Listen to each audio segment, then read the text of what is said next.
Hey guys, and welcome to the blog. This week I thought I'd do things a little bit different. I did more of these in the early days, but I figured now would be a good time to check in. So this week, I'm going to answer some of your questions. But actually, all these questions are from one person. And they're from one person who lives here in Cape Breton that I've been talking to a lot over the last probably 3 or 4 weeks. Probably just around this time in July that she messaged me. And as so many of you have, she started telling me her story. And it's a story that overlaps with mine in a lot of ways. And it's a story that's very different from mine in some key ways. And that's probably one of my favorite parts of this whole thing, has been getting your questions. Not only because I hope the answers are helping you, but also because some of your questions to me have been out of left field, and they've gotten me thinking about things that I don't know necessarily would have been a part of this experience for me if you hadn't brought them up. So these are the questions. There's 10 of them that came in this week. Her first question was, Jay, are you really as happy as you seem? And that's a good question. I am. I mean, I'm not where I want to be, so I'm not that level of happy. But I think the mistake people make is making a direct tie between your weight and happiness. I'm not holding out on being my healthy weight until I'm happy. You know, one doesn't go hand in hand with the other. I could be as thin as a rake tomorrow and still not be happy. What's happy is all in my head, I think, right? Like the click between all of it. It's all about balance. I think what you might be asking with your question is, has the journey been as positive as I seem to have portrayed it in the blog posts? And you know, on whole, absolutely it has been, and I try to be incredibly honest with these, and I try to talk about the struggles and the battles just as much as I do about the victories and the successes along the way. But this is difficult, you know. This is incredibly difficult. This is by far the most difficult thing I've ever done. It's been a test of willpower. It's been a test of strength. It's from the beginning been a test of courage. You know, it is difficult. I think that in all of my life, in all parts of my life, the way that I deal with things that are difficult is to commit to a plan, put my head down, and just do what I can to execute it, and only pop my head up every now and then to make sure that everything's going as I wanted it to. I think a good deal of the happiness that I have in my life comes simply from searching it out, and simply from that journey, and certainly from this journey with the weight loss. So am I really as happy as I seem? I hope that if I'm doing this right, at any given moment, how I seem is actually how I am, and that I'm being authentic and truthful with you guys. And so yeah, whatever you see, that's what I am. If you take that to be a happy guy, then I'm a happy guy. Do you think you could have done this without surgery? Now, that's a complicated question. Could I lose weight without surgery? Absolutely. Could I drop the amount of weight that I've dropped and have had as dramatic an impact on my health as immediately as I did without surgery? Then not so much. No, I don't think I could have. I don't think it's possible to, in 5 months, be down more than 150 pounds.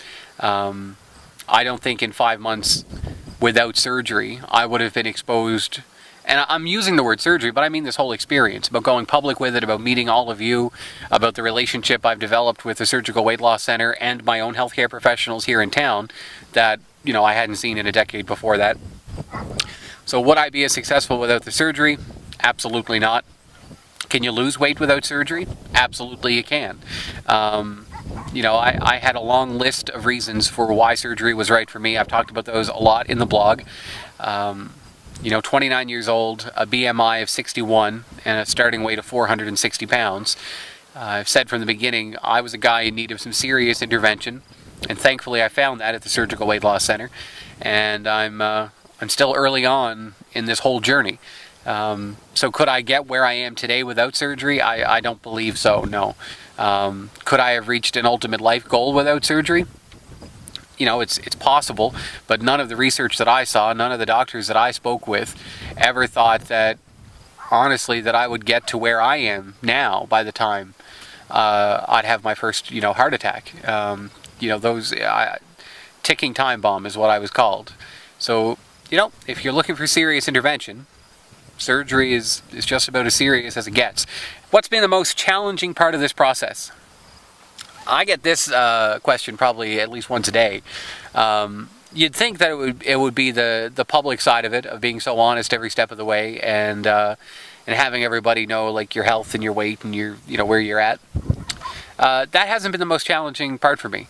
The most challenging part for me has been to make sure that aside from the whole public side of this, that when I'm home alone, sitting there thinking about this, that I still believe I'm strong enough and still as motivated to do this as if none of you existed.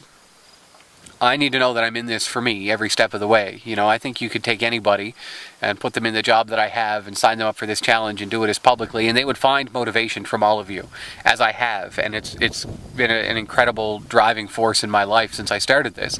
But I do think it's important, though, to make sure that I know that I can do this, and that I know that alone I'm enough to do this, that I'm worthy enough to do this for myself. So much of that is what is underneath how all the pounds get on you in the first place, is kind of doubting those things. So the most challenging part for me is absolutely stepping back and separating my own personal motivations from the motivation that I get from having all of you guys follow along and share your stories and cheer me on. Because it's important, I think, that drive come from within just as much as it comes from you guys. Number 5, what did you eat today? Good question. Just about every morning I eat an egg white omelet. I pre-make them. I buy egg beaters and they go in with some, green pepper and onion and stuff.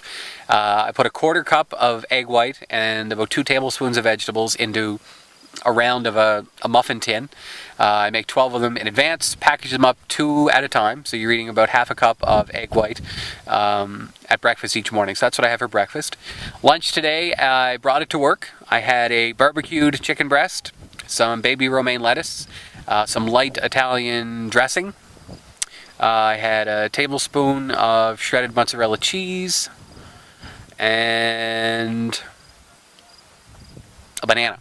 And that was like after the show was the banana, and then everything else was 3 hours later at lunch. And then for supper tonight, I haven't eaten yet, but probably going to have a wrap, maybe a turkey wrap. So maybe a couple of pieces of turkey, a slice of bacon, maybe some mustard, some baby romaine or baby spinach, whatever I got in the fridge, and I'll eat that in a 6-inch whole grain wrap. All in all, on the day, my day will fall somewhere between, today will probably be somewhere between 650 and 800 calories by the time I'm done, and that's what I consume in the run of a day. That part of this has been kind of invisible to all of you guys, but we're going to get back to that in September. I have a challenge that I'm preparing for all of us to take part in the same way we did with the 30 by 30. That one centers on food. Obviously, nobody should be following the diet I'm on. I have an altered stomach with altered needs. The whole point of this is for me to be on what they call a VLCD, a very low calorie diet. But I think it's important that we take a look at what we're all eating, meal by meal. The next question is, can you ever eat normal again? Well, I think it's presumptuous to say that I ate normal before. I don't think that if you ate normal, you'd find yourself 29 years old and 460 pounds. So will I ever eat normal again? I have, in every part of my life, worked the last 5 months to define a new normal. And it's a new normal that I enjoy. And whatever success looks like moving forward, I certainly hope that it is a lot closer to the lifestyle I have now than the one that I was living 5 months ago. What do you tell people when you go out for a meal or go to someone's house? Great question. I've only gone out probably 5 times, I'd say. Twice I was out of town, twice locally because of work, and once, just socially on my on my own. I don't know. You stop caring what the servers think. You're just kind of honest with them. You don't tell them you had surgery or anything, but you just ask for precisely what you want. If I go out and I order a wrap, I alter the condiments on it. I tell them what I want. There is no mayo. I want to make sure they don't put 3 pounds of cheese on it, stuff like that. And I ask them to usually... I want to only end up on my plate with a portion that actually fits my program. So I'll ask them to doggy bag it in advance. And they're happy to do it. They look at you kind of funny, and then they assume you got something going on. They're looking at a guy who's still 300 and some pounds sitting there asking them to please, wrap up half my meal. I don't know what they think, and honestly, I kind of don't care. When you go to a friend's house, that's easy. There's nobody in my life who doesn't know that I've done this. There's people who aren't in my life who know that I've done this. So I'm just really honest about it, really frank. They ask, what if I have any limitations, and I let them know. Honestly, I'm no more of a headache to have over than, a vegetarian would be or anything like that. There are only certain restrictions. And there's no food, in theory, that's 100% off limit because of the ban, but I'm a guy now who makes healthy choices. So, I kind of accept invites in line with that, and I don't ever feel socially pressured to eat something somewhere simply because somebody worked hard to make it. I can appreciate the work that they put into it for me without actually eating it, and, trust that I'm not going to supremely offend them by doing that. But, where I'm at and what I'm trying to accomplish is more important to me at this point in my life than whatever the hell anyone else is thinking about what I'm doing to my food. That's kind of where I'm at with it. Apparently this thing turns into a prick. I didn't know that. Next question. What's the strangest thing that's happened to you since you started this weight loss challenge?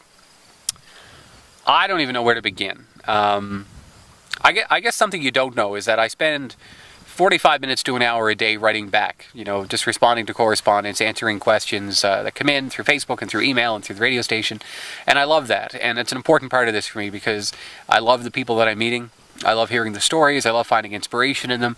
And I love just the ideas, whether it's food or places to hike or work out or just, it's incredible the reach that I've managed to have with this. And it's all because you guys take the time to watch it and let me know what you think every week.